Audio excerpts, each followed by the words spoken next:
They have the equivalent of 4 full naval air groups and 9 heavy bomb wings out there, enough to invade Japan twice over. Plus, there's always their newest carrier group led by the Archangel. But the Constellation and her escorts have enough firepower to take on anything the Soviets might throw at us, Edwards pointed out, if they're reckless enough to try.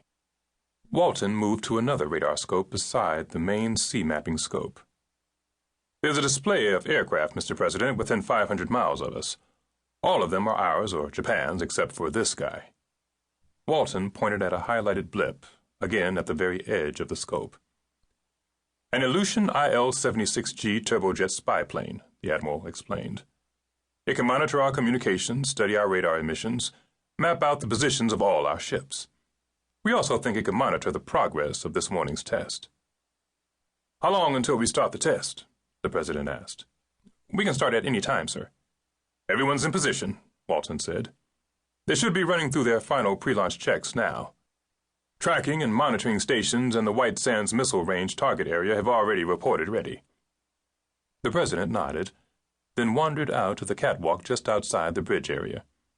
Secretary Edwards and Admiral Walton followed, along with Neil McDonough, the NSC advisor, and a small knot of Marine and Secret Service guards.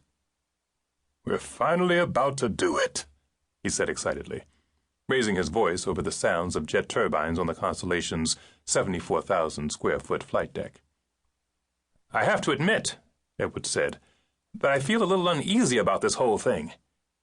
He did not attempt to raise his voice over the clamor of helicopters and machinery on the flight deck 70 feet below. The first intercontinental missiles fired over the pole at the United States from Asia, and we launched them. Even with the Trident's warheads inert, it makes me nervous. Your less than enthusiastic opinion of the anti-ballistic missile defense system is well documented, Lee, the President said. But that's one of the reasons I scheduled this test. Your opinions carry a lot of weight. If you're unhappy with the space-based defense network, others will be.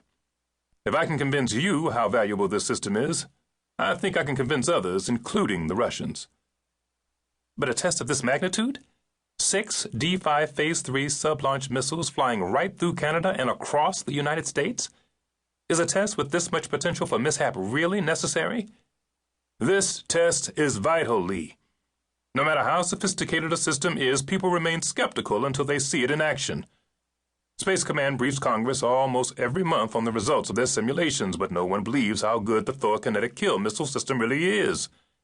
It's time to show them. He pointed towards the horizon, where the 3 Russian ships were riding beyond visual range. Those sons of bitches want a show? We'll give them a show. Walton smiled and motioned to a control panel mounted on the forward sea data console. Without hesitation, the President leaned forward to the control panel and twisted a large bronze key in a triangular key switch. Immediately, a red light labeled Launch illuminated, and an electric horn sounded throughout the constellation. With a thunderous roar, a geyser of water erupted less than 2 miles away from the constellation, and a huge white object rose from the sea like a bellowing whale. It blasted free of the waves, hovered about 30 feet above the water, and even seemed to slip backwards a few feet. Then, with a tremendous blast of fire, the Trident D-5-3 sea-launched ballistic missile's solid propellant motor ignited, and the missile and its 10 inert warheads roared into space. The first Trident had hardly reached full thrust when the second missile pierced the surface of the now boiling ocean.